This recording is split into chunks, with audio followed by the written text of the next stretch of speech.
Welcome to Mr. 96's Pop Reviews. My name is Mr. 96. It's that time again where I look back at the worst hit songs of the past year, but I have to ask myself, why am I doing this? That's not a rhetorical question, by the way. I seriously want to know why I do this when I feel like I've shifted away from pop music discourse. I guess part of it is just tradition. Not having this would feel empty in many ways, but at the same time, I've tried to be less negative in recent years, so wouldn't this video just add unnecessary discourse? In addition, I've started reviewing 2000s pop much more than modern pop, so I feel like I'm catching up to the zeitgeist rather than standing in front of it.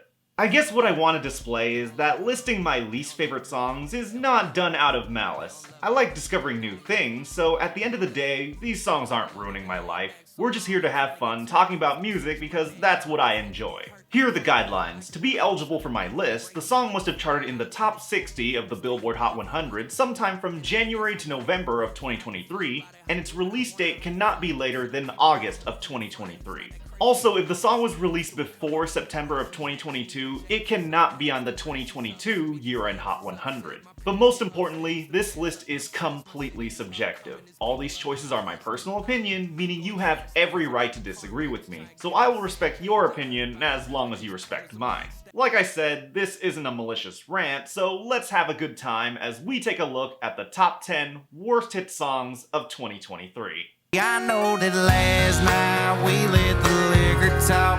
I can't remember everything we said, but we said it all. You told me that you wish I was somebody you never met. But baby, something's telling me this ain't over yet. Last year included many lazy samples because the pop music industry has been creatively bankrupt as of late. Hell, I even reviewed one of those songs earlier this year. So it shouldn't be a surprise that the same man who made I'm Good Blue decided to take another obvious sample and make it a million times worse. What is love? Baby, don't hurt me. Don't hurt me no more. Of all the artists David Guetta could have gotten to sing this, of course he chooses the usual call for low-quality EDM features, Anne-Marie.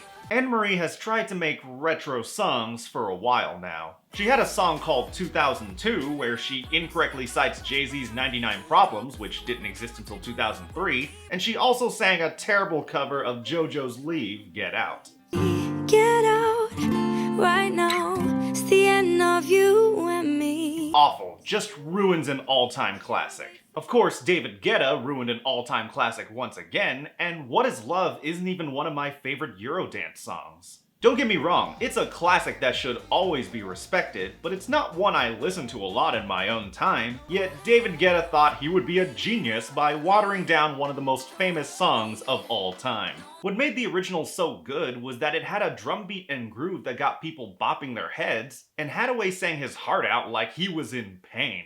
David Guetta's version has no passion or energy inside, as the instrumental has no weight, and both Anne-Marie and Coi Leray sound like they were just in it for the 2-minute payday.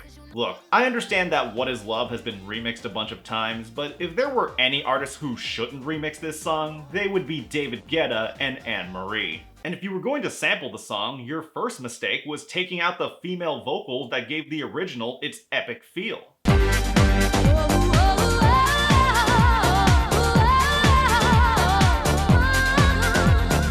If you want to listen to What Is Love, just listen to the original. It does everything better from vocals to music to song length. It's a much better use of your time than David Guetta's leftover scraps, so if you have better options, use them. What is love?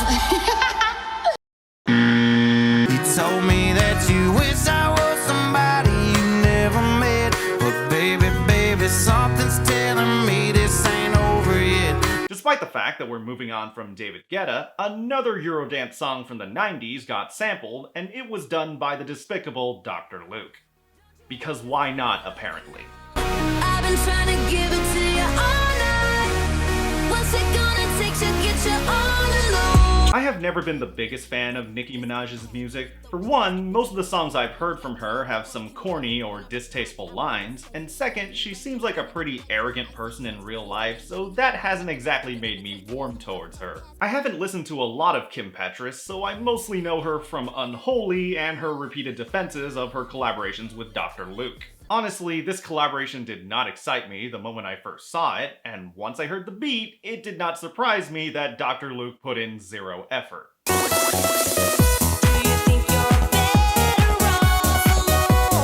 Better Off Alone is a classic trance song from the late 90s. You probably recognize it because it's been sampled a million times in other projects, including the man I recently talked about, David Guetta, in 2013. A year ago, I talked about how Dr. Luke doesn't even bother trying anymore when he sampled Genius of Love, a song that was already famously sampled by Mariah Carey and was much better than the Lotto one. With this Kim Petras song, I can't even get mad or angry at it because it's just so uninspired. Kim Petras' over-singing doesn't match this rather dour interpretation of the original beat, so her Barbie style doesn't match the tone the song is going for. Nicki Minaj does her usual flexing where she says she's the main character while everyone else is extras. It's Barbie and it's Kim Petras, main character syndrome, they extras. On brand, but not my thing.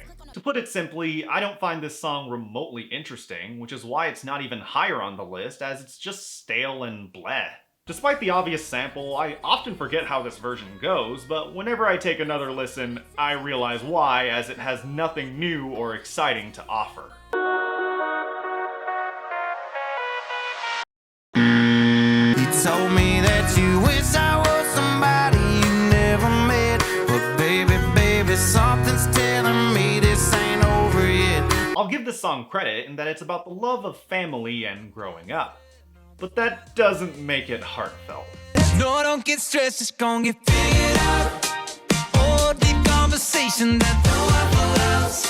I'm gonna keep this real brief. The song is only called Waffle House because the Jonas Brothers want the same endorsement from Waffle House that Walker Hayes got from Applebee's after Fancy Like. In the actual song, Waffle House is only a temporary setting for one line in the chorus, and it honestly has very little to do with the actual subject matter. As for the song's actual content, Joe and Nick sing about how they argued a lot growing up, but at the end of the day, it's all love because they're family. Now, do I think the song is made worse because of the Waffle House line? No, it's part of the song and is a setting in the chorus. My issue is that they titled the song Waffle House as if that's the key message they want us to take from it, and the music absolutely sounds like it. The Jonas Brothers themselves say the song is not about the restaurant, but seeing as they've always been a commercial act, I feel there were other motives at play here.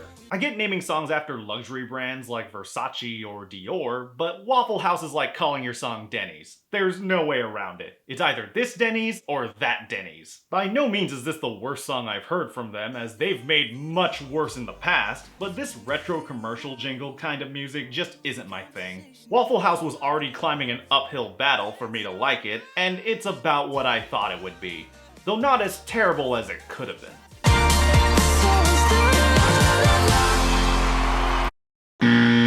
You told me that you wish I was somebody you never met, but baby, something's telling me this ain't over yet. Whenever there are relatively new music trends, I tend to be pretty late on the bandwagon, so I'm trying my best to be more open-minded. But there's one trend that I don't see myself liking anytime soon, and it's one called Regional Mexican. De Psycho Bonnie o de Burberry, fumando pura motita cherry. I don't want to make any final judgments on the genre because maybe it's just ignorance on my part, so instead of writing it off, I'm just going to go over a few of my hangups so far. Regional Mexican is supposed to take the group camaraderie of mariachi and polka while having the modern party vibe of reggaeton. Basically, it's the kind of music you'd play at a family cookout. I see the vision, but the execution leaves a bit to be desired. Let's start with the instruments.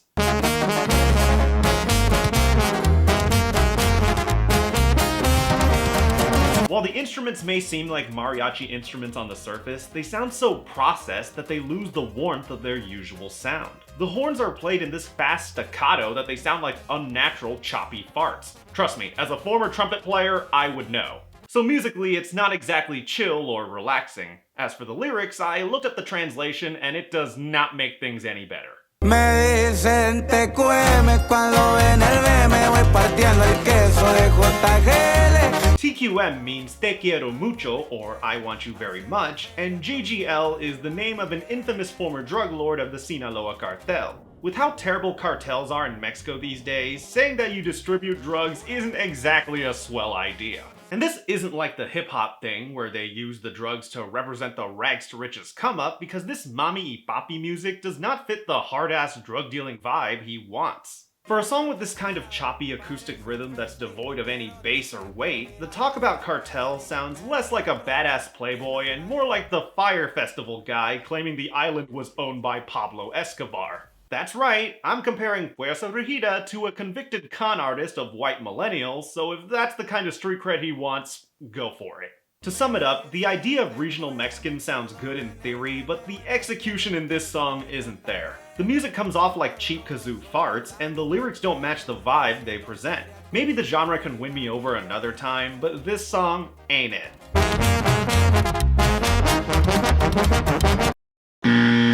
You told me that you wish I was somebody you never met, but baby, something's telling me this ain't over yet. Okay, now take most of what I said about the last song and paste it here because this one is a bit worse.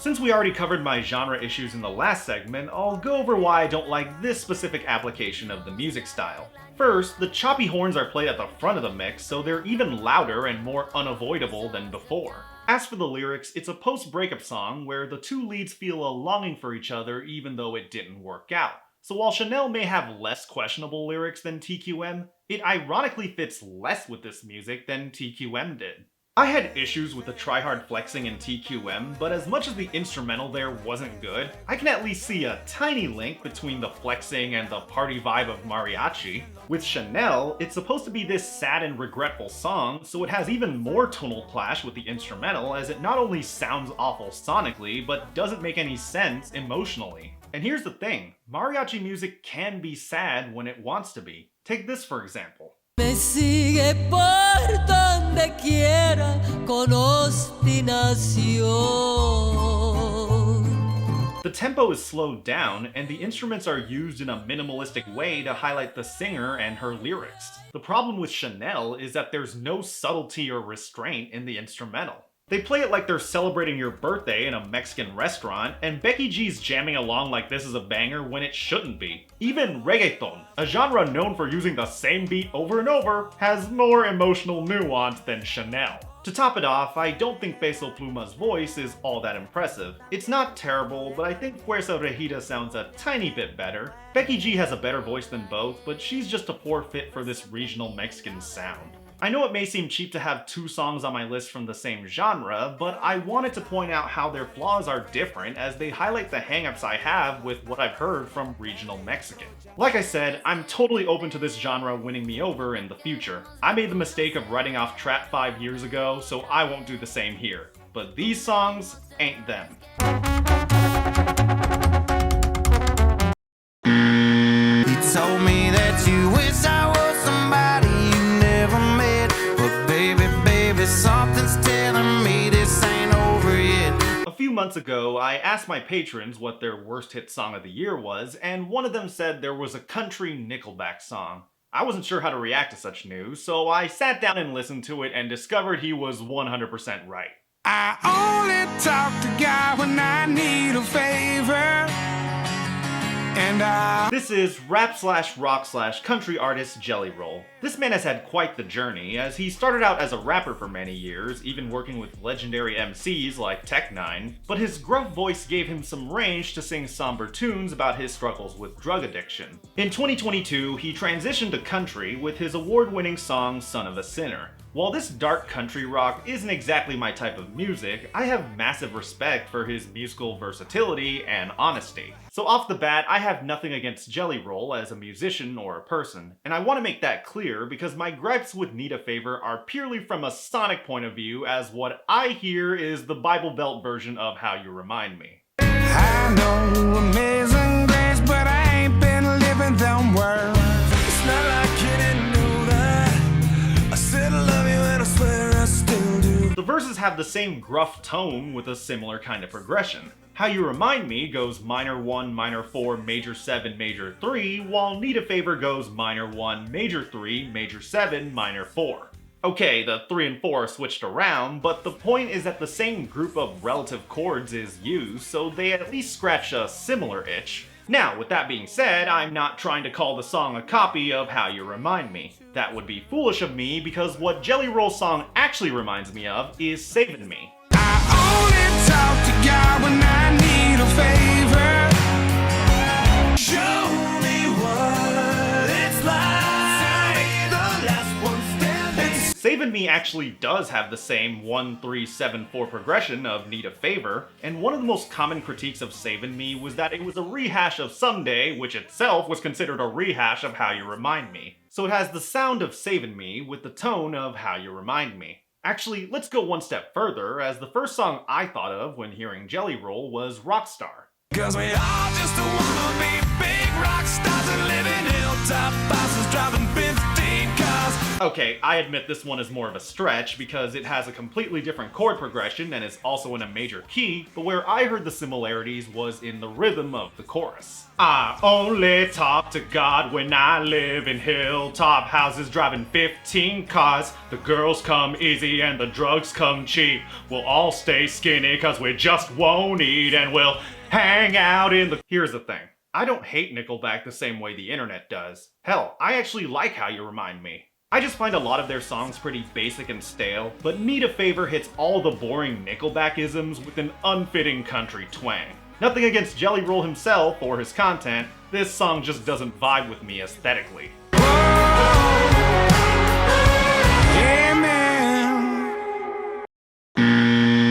told me that you wish I was somebody you never met, but baby, something's telling me this ain't over yet. When you've been on YouTube for 8 years, you become very familiar with many artists, but sometimes you have to know when to call it quits. What I mean is that some artists just pump out the same garbage on a regular basis with no changes, so the moment I heard Drake dropped a new single, I had to tap out. I need someone to be patient with me, someone to get money when I take it from me. I'm done. Why even try to explain the Drake experience any longer? It's just another throwaway single from Aubrey for streaming numbers and overexposure. Drake makes so many pointless songs that not even this one could be added to his latest monstrosity of an album that's 23 songs and 85 minutes long. Even Kendrick Lamar's recent double-length concept album was only 79 minutes long with just 19 songs, and that's including The Heart Part 5, a 5.5-minute digital-only bonus track. But unlike Kendrick, Drake just spends his time writing filler verses with Xanaxed crooning and half-baked lines like these. Don't know how to express my love, that's why American Express my love for you. Remember when Drake used to be a pretty good singer for a rapper? Sadly, Drake has become so disinterested in his own music that he's now coasting on autotune to woo the ladies that still wanna fuck him for some reason. When it comes to Drake, the music is never the focus. Hell, even Genius.com is fed up with his lyrics. In the American Express line, they explain it as Drake having a hard time expressing his love, so he does so through spending lots of money on a girl. Yet in the next paragraph, they say Drake contradicts himself in the chorus. I need someone to be patient with me, someone to get money when I take it from me.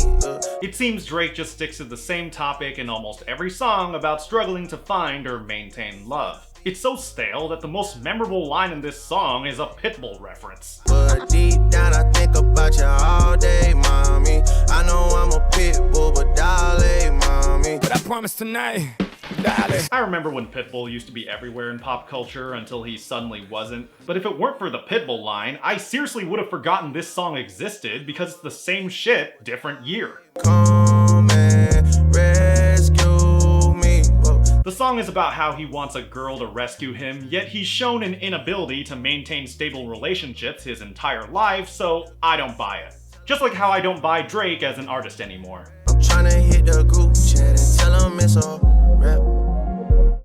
You told me that you wish I was somebody you never met, but baby, something's telling me this ain't over yet. One of the worst things to happen in the last year was the return of Meghan Trainor to music, and at this point, I'm pretty sure she's just trolling us all. I could have my Gucci on.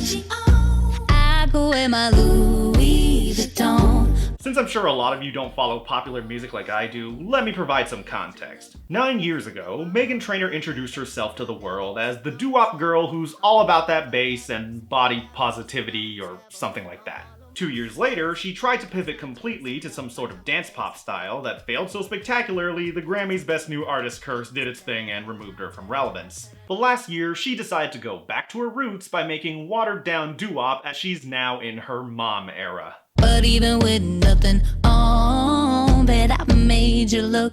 I made you look.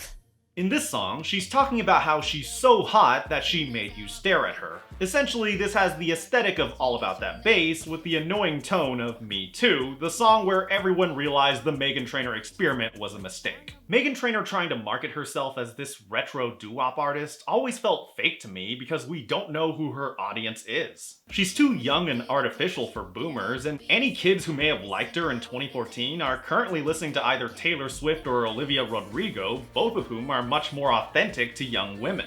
All this shows is that Dear Future Husband was a prophetic statement of who she would become years later. A nagging married mom who still thinks she knows how to get down with the youths. I am so glad Mother did not become a hit because it is so aggressively terrible that not even TikTok fame could translate to streaming numbers. You know how Ryan Gosling's character in La La Land was this stubborn jazz traditionalist who didn't like John Legend's attempts to modernize the genre? Well, some critics found it really condescending that this white guy was the only person who could save the traditionally black genre of jazz from going extinct. Yet as much as I can sort of see where they're coming from, I'm much more offended that Meghan Trainor has actually co-opted the sound of doo-wop. Meghan Trainor was always a terrible artist, but now she's left a stain on a historically black genre. In an interview with Billboard, she stated, "I started writing and one of my co-writers were like, 'It's crazy, these artists are coming in saying I want to do Meghan Trainor sound. I have the doo-wop sound.' So as far as her legacy is concerned, Meghan Trainor is the Vanilla Ice of doo-wop. I hope you're happy, America." Cause even with my hoodie on, bet I made you look. Said I made you look. You told me that you wish I was somebody you never met. But baby, something's telling me this ain't over yet. Oftentimes, I try to be respectful of songs I may not vibe with because music is subjective, so someone else could totally love a song for the exact reasons I don't. But other times, some songs just reek of incompetence that I don't feel the need to respect them. 1 thought, 2 thought, 3 thought, 4. They all put their knees on the floor. Okay, quick story since nobody should know or care who this is. This is Lil Mabu, a rich prep school kid from NYC who makes intentionally dumb drill music designed to get a reaction a la 6ix9ine. This is basically 2017 Jake Paul, but with drill, which is sad because New York drill hasn't been the same since Pop Smoke died. Actually, why am I even bringing up the drill scene as if that matters to this conversation? I'll just show you the highlights of Lil Mabu's sick raps. Like, most of y'all rappers that signed to the streets, only deal that you took was a plea. Mabu get money while he pee. So he's taking shots at rappers who get into legal trouble while bragging that he gets money while he pees. But don't worry, it's all good because he's just lying about his hard persona. I heard they send my music to police, so this is a message to NYPD. I cap in my raps, I'm an innocent tweet. See? It's a joke. Everything he said is okay because he's a nice guy who doesn't really mean it. The problem for him is that he doesn't make it sound like a legit parody since the song isn't witty or funny in any way. It's just, fuck you! I'm just kidding, man! But more importantly, the only people who would find this guy cool are teenage white boys, and they don't care whether this guy's a fraud or not because the beat be bangin', bro. Yeah, no, I'm not taking the bait. This guy's corny in a boring kind of way. Let's move on to some actual music discussion. My boo is a household name. But before we get to number 1, let's go over the dishonorable mentions that didn't quite make the list. I woke up on the wrong side of the truck bed this morning with a... This is supposed to be some kind of hard rocker in terms of country, but even for drunk frat bro music, this is bad. The guy is completely at fault for getting drunk at 2 a.m., yet we're supposed to cheer him on as he harasses his ex who's done with his shit? Fuck off. Que se quite la ropa, cara. aquí no le va. Fuerza Regida seems to love obnoxious horns. While the music is more annoying than TQM, this song at least has a very clear identity as a horny sex jam, which I can somewhat respect. TQM was just an uninspired clash of tones that ended up being an ugly mess. Promise that my nut tastes like sugar gravy. Don't come quick, I control my bladder. The worst kinds of sex songs are the ones where the singer has no idea how sex works. In addition to the lame sex jokes, NLE Choppa says, "Don't come quick, I control my bladder." Dude, I'm a loser geek who sucked at biology, yet even I know sperm doesn't come from the bladder. Man, Memphis education is fucked. Made my ass great again, my God. While I've come to have a better appreciation for Lil Uzi Vert over the years, they are not the problem with this song. Nicki Minaj has low-tier lines like "Make my ass great again, MAGA," and she also misgenders Uzi, which exemplifies why she seems like a bad coworker. Also, the Blue Dabba D sample isn't the best, but hey, it could have been worse.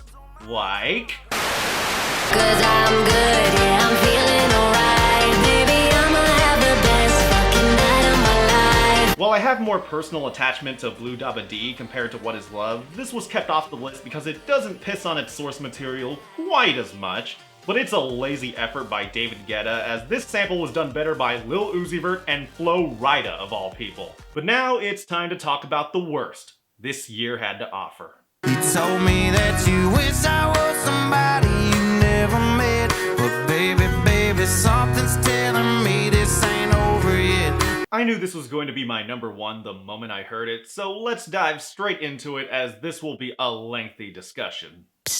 I know Victoria's Secret, girl, you wouldn't believe. First off, the song itself sounds atrocious with terrible instrumental production. It has a watered-down pop-punk sound designed to capitalize on Olivia Rodrigo's popularity, making it sound musically hollow. So off the bat, this was always going to be terrible just from an audio standpoint. Now let's get to the content, as that's the hot topic at hand. I wish somebody would've told me that thighs of thunder meant normal human thighs. This song is by former American Idol contestant Jax. Here, she's singing about how young girls should feel good about themselves and not fall for the unrealistic beauty standards that Victoria's Secret projects about women. Now, I realize I'm not the person who should tell women how to feel about a song meant for them, so I'm merely commenting from an outside perspective.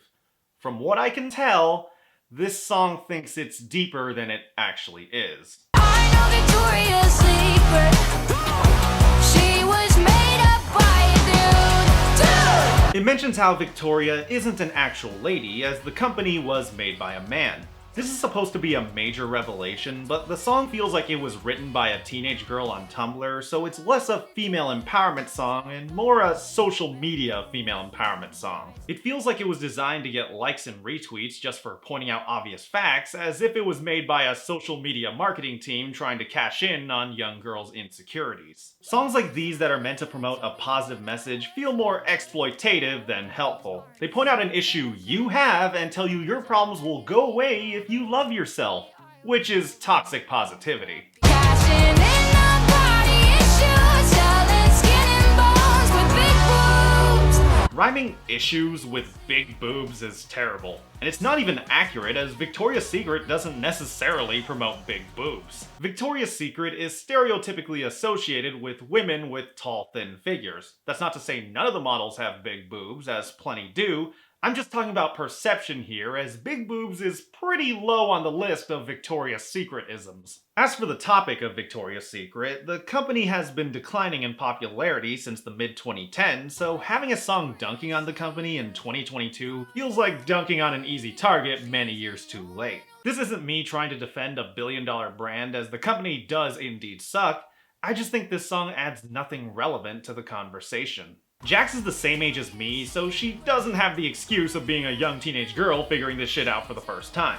As a result, she sounds like she's pandering to the young female market rather than talking about her own issues. I'm not a Lizzo fan by any stretch, but Lizzo does self-empowerment better through her innate confidence, not needing to directly pander to any demographic. Even if the song is not meant to be about the brand and is more about Jax's personal insecurities, it feels so hollow with no sense of authenticity. When Lil Nas X sings a song about being gay, he's not saying, "Hello fellow gays, I'm here to inform you that you're awesome and should feel empowered." No, he sings about how he just wants to love and fuck, making it honest and personal rather than a PSA. Jax's song has the same shallowness as Fight Song by Rachel Platten, so even if you were making a personal song about self-empowerment, this couldn't have been your best effort. Then again, I shouldn't expect much from the woman who made a song that sampled the Barney theme. I do me, you do you.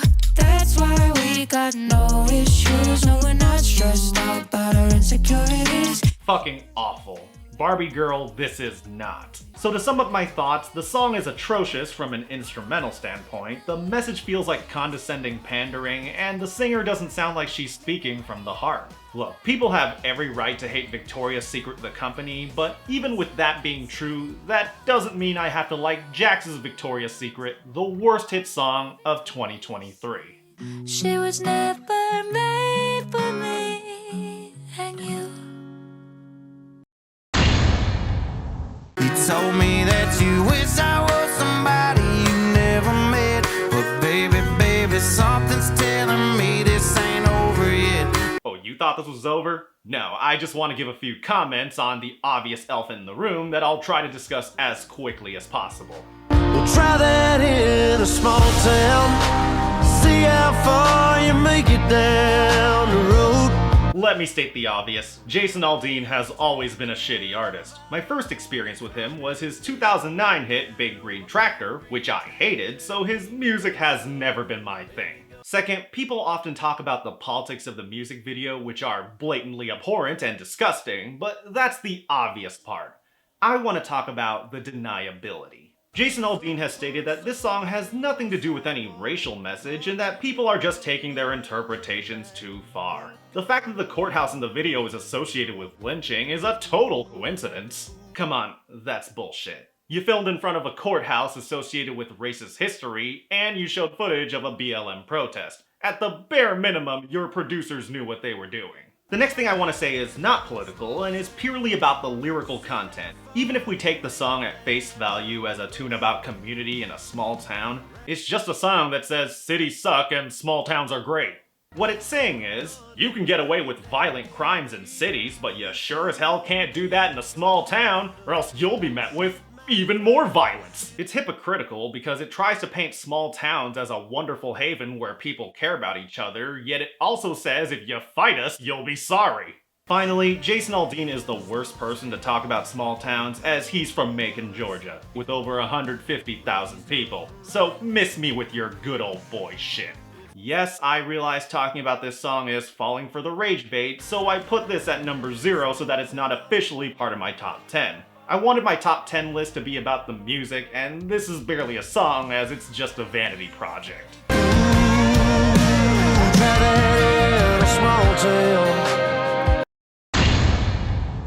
For those of you new to my channel, thank you so much for tuning in. We're almost at 6,000 subscribers, so if you like what you see, this is the place to be. Here we review 2000s music with some modern pop thrown in there, and if you want to help suggest 2000 songs for me to review, you can join my wonderful patrons on Patreon. For just $1 per video, you can join my patron-only Discord server where we chat and chill, and at $2 per video, you get to vote on what songs I review for my series 2000s Childhood Pop. At $5 per video, you get to be listed in my Names of Fame, and at $10 per video, you get a personal shout through the heart along with Casey Vellante, Jason Semler, and Prideful Zella. Once again, I'm Mr. 96. If you want to see more pop reviews, click the subscribe button below and tap that bell to be notified when I drop a new episode. Next will be the top 10 best hit songs of 2023, and that will conclude season 9 of my pop reviews. Pop songs may come in numbers, but there's only one.